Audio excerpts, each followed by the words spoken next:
Medical milestones broadcast via tweet. Scientific process revealed via YouTube. Teasers for updates followed by a live stream from the patient's home. Peer-reviewed article published in an unrelated journal. And the authors listed as Elon Musk and Neuralink. And what I'm talking about is, you may not have heard of Neuralink. You've certainly heard of Elon Musk. Neuralink was where they implanted a chip in a person's brain to allow that person who is a quadriplegic to then do things by just thinking. In other words, they could operate the cursor on a computer. In other words, now the actual person who can't move his arms or legs, move his head only, and now just by thought can actually do stuff with the computer, which is pretty fantastic. You are the first person, the first human to have this procedure. What made you want to be the first guinea pig?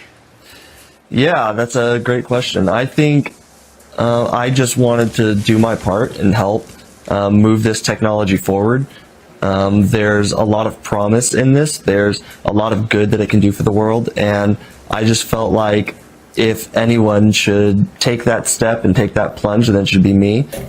Anyway, but the reason I read those first 4 things or 5 things was basically they are, and as a matter of fact, what they say in the article is the scientific community is unsettled by this as it deviates from traditional scientific norms, saying it's not real science and not being done by a real scientist. And you sort of think about it, okay, well, what did he accomplish?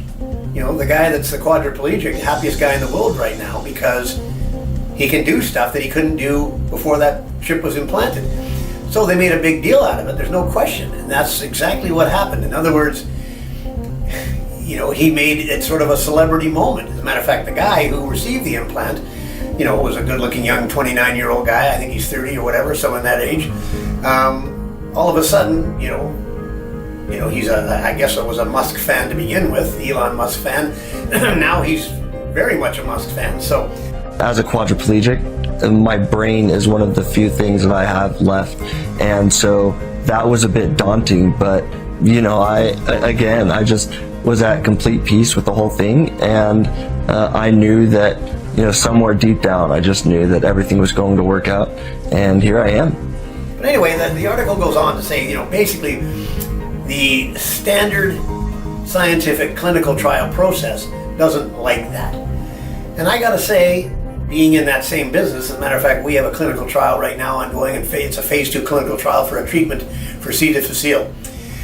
Well, and I'm going to say probably most of you who are listening to this have never heard of C. difficile.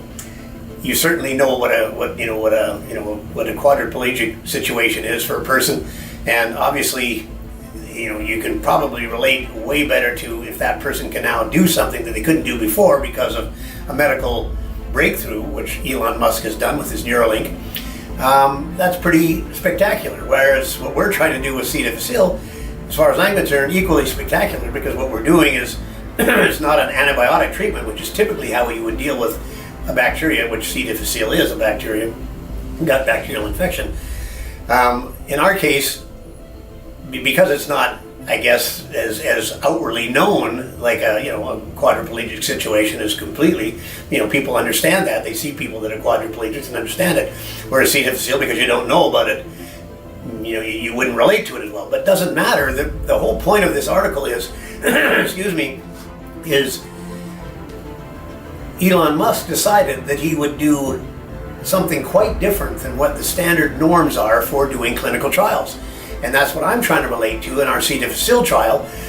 Man, the different regulations you have to go through, which I can see to a certain degree. As a matter of fact, one of the things they worry about is obviously, and they bring it up all the time, is, we have to worry about the patient, suffering potentially negative impacts due to your trial treatment, which, let's face it, in that Neuralink thing, really good chance that there could be a problem, and who knows, if it didn't work, then the poor guy could, potentially be in worse shape than he was. Anyway, in our case, the reason I bring this up, the treatment we're actually giving to a patient, and obviously one of the things that they concern themselves about with any of these clinical trials is the patient's safety, the patient's privacy, the ethical treatment of the patient, those types of things. And basically the things that they're worrying about, the research participants need to be adequately informed and give consent, okay? And what Elon Musk did, he actually hyped up the technology, which wouldn't be hard to do. We're going to implant a chip in somebody's brain, and it's going to make them now be able to run the cursor on a computer just thinking about it. That's pretty fantastic. And I could say, well, we've got a treatment for C. difficile. Nobody knows what that is, unfortunately.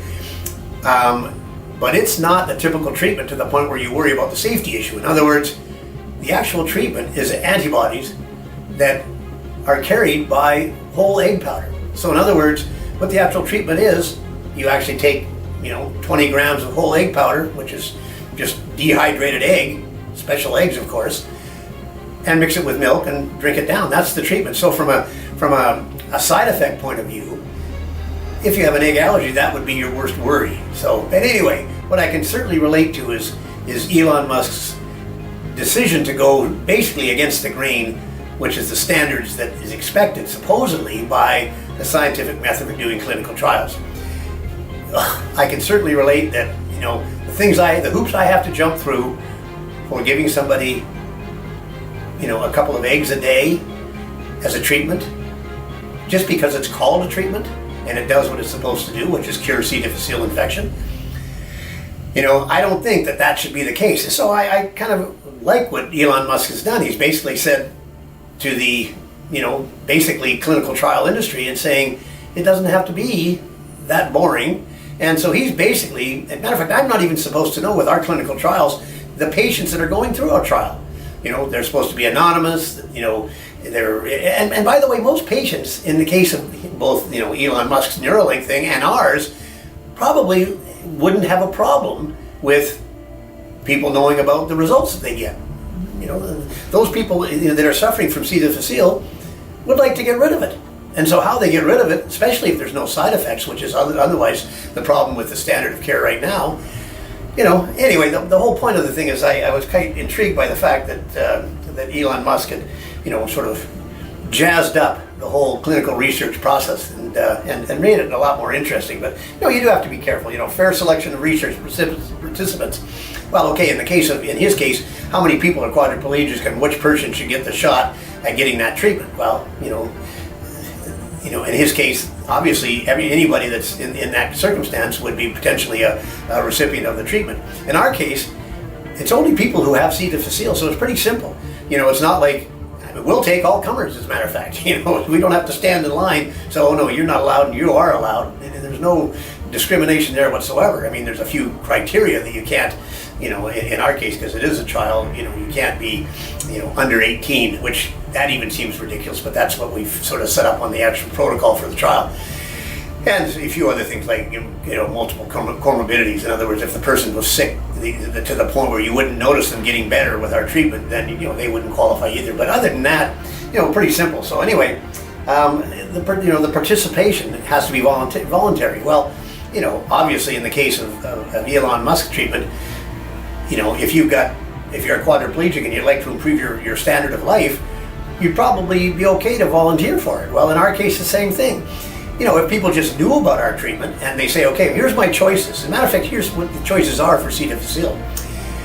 The standard of care usually is as soon as a doctor finds out you've got C. difficile, they give you an antibiotic. It's either vancomycin or fidaxomicin. So those are the two basically right now that are being given to you. Problem with either one of those, or both of them, is that they don't cure everybody. In other words, about 70% of the people get cured on the actual antibiotic, about 30% get what they call recurrent C. difficile infections. Okay, so recurrent C. difficile infections, you hit that person again with another dose of antibiotics. Well, if you recurred the first time, your chances of recurring the second time actually go up.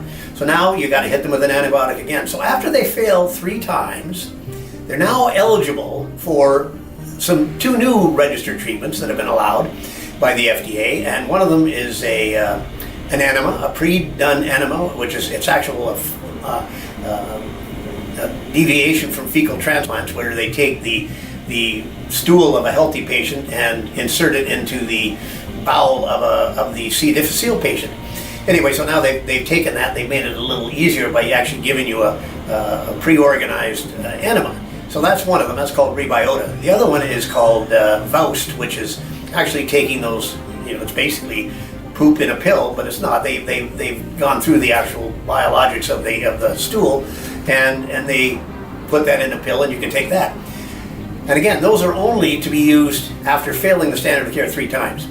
And the reason for that is those, poop-derived therapies potentially have negatives. I mean, let's face it, they can't rule out the possibility that those treatments have some negatives associated with them. Matter of fact, there have been people who have taken what they call fecal microbiota transplantation and actually died as a result because they got infected from, they might have been cured of C. difficile, but at the same time picked up another infection. So anyway, in our case, it's an egg. So you think, okay, first of all, I prefer to take the egg because, matter of fact, we have a patient right now who was diagnosed with C. diff, doesn't want to take antibiotics to treat her C. difficile. That's her choice.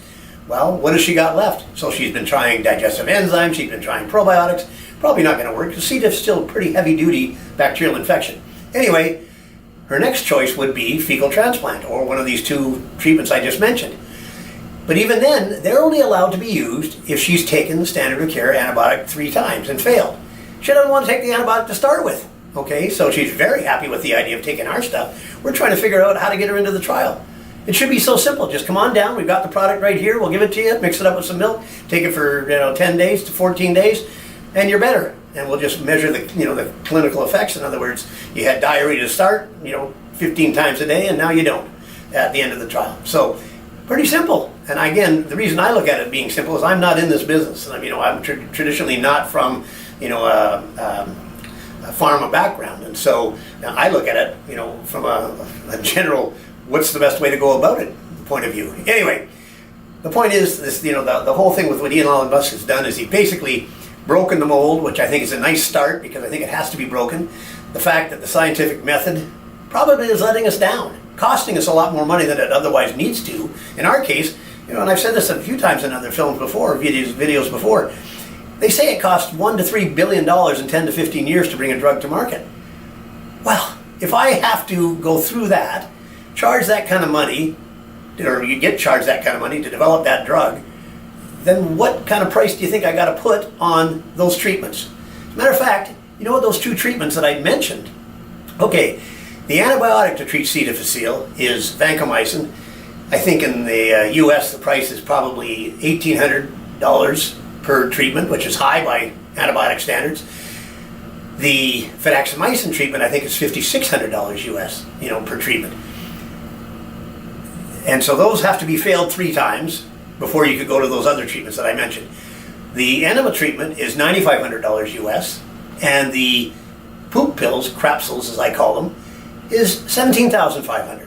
So you've had to have failed on the antibiotic treatment, and whether you're paying it or your insurance company's paying it, doesn't really matter, somebody's paying it. So you failed on fidaxomicin 3 times, so that's 15 grand or so, and then you've got to spend $9,500 or $17,500 to get these other treatments. Wouldn't it be just better if you could take our egg antibody and be cured right away? But I've got to go through the hoops, and that's what this system says. So I might sort of think otherwise and maybe take a page out of Elon Musk's book, and we can't glorify it to the tune he has. Obviously, he has more clout just by being Elon Musk, and the treatment he was doing was kind of good as well. So anyway, John Hare, Freedom Pharma, signing off. Gut fix yourself.